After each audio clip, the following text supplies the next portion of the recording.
अस्सलाम वालेकुम फ्रेंड्स, मेरा नाम है शहजाद और आप देख रहे हो Urdu tutorial YouTube channel. Friends, आज फिर एक नई और इन्फॉर्मेटिव वीडियो के साथ हाजिर हूं जिसमें हम विंडोज़ 11 के बारे में बात करने वाले हैं कि वो कब लॉन्च हो रही है और उसमें कौन कौन से नए फीचर्स आने वाले हैं।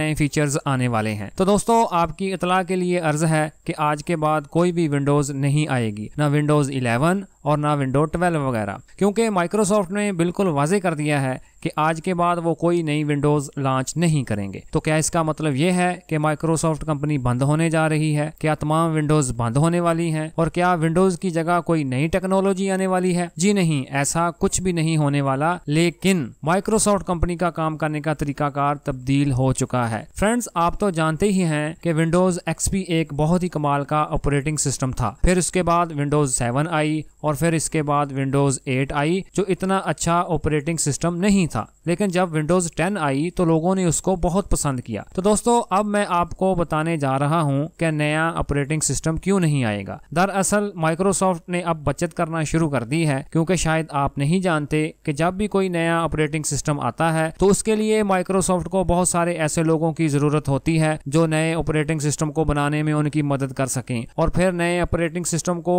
लोगों को समझाने के लिए उन्हें ट्यूटोरियल्स बनाने पड़ते हैं। इसके अलावा दूसरी बहुत सारी चीजें हैं जो उन्हें एक नए ऑपरेटिंग सिस्टम के लिए करना पड़ती हैं। तो अब क्या लोग विंडोज 10 ही चलाएंगे? जी बिल्कुल, अब लोग विंडोज 10 ही चलाएंगे, लेकिन अब हर साल विंडोज 10 के लिए माइक्रोसॉफ्ट 2 मेजर अपडेट्स जारी करेगा, जिसमें एक सिक्योरिटी अपडेट होगा और दूसरा फीचर अपडेट होगा। जी हाँ दोस्तों, अब माइक्रोसॉफ्ट ने हर साल विंडोज 10 के लिए एक नया फीचर जारी करेगा जो अपडेट की शक्ल में हमारे पास पहुंचता रहेगा। अगर आपके पास विंडोज 10 अपडेटेड है तो वही आपका लेटेस्ट ऑपरेटिंग सिस्टम होगा, क्योंकि अब विंडोज 10 में ही ये लोग नए फीचर्स ऐड करते रहेंगे और कोई नई विंडो नहीं आएगी, और ऐसा करने से उनका भी टाइम बचेगा और हमारा भी। तो फ्रेंड, मुझे पूरी उम्मीद है कि आपको पता चल गया होगा कि विंडोज 11 क्यों नहीं आएगी। और अगर ये वीडियो आपको अच्छी लगी तो जल्दी से इसको लाइक करके अपने दोस्तों के साथ जरूर शेयर कीजिएगा, ताकि वो विंडोज 11 के इंतजार में ना रहें। तो मिलते हैं अपनी नेक्स्ट वीडियो में। अपना बहुत सारा ख्याल रखिए।